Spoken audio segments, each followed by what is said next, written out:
बहुत साल पहले एक जंगल के किनारे एक छोटा सा गांव आबाद था। उस गांव के करीब एक मशहूर डाकू रहती थी, जिसे लोग डाकू रानी कहते थे। वो बहादुर थी, तेज घोड़े पर सवार रहती, हाथ में तलवार और आंखों में चमक होती। उसकी शोहरत दूर दूर तक फैली हुई थी। शुरू में डाकू रानी गरीबों की मदद के लिए अमीरों से सोना और जेवरात छीनती थी। वो अमीरों के काफिले लूटकर अनाज, कपड़े और पैसे गांव के गरीब लोगों में बांट देती।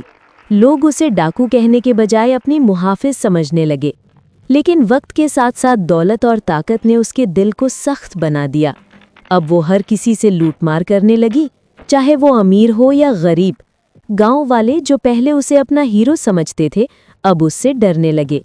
एक दिन गांव का एक बूढ़ा फकीर उसके सामने आया और कहा, बेटी, ताकत का असल कमाल दूसरों को लूटने में नहीं, बल्कि उनकी हिफाजत करने में है।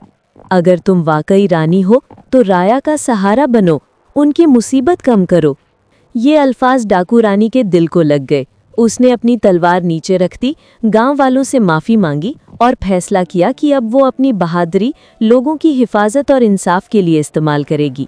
जल्द ही वो गांव की असल रानी बन गई, जो सबके दुख दर्द में साथ देती थी। लोग अब उसे खौफ से नहीं, बल्कि इज्जत और मोहब्बत से याद करने लगे।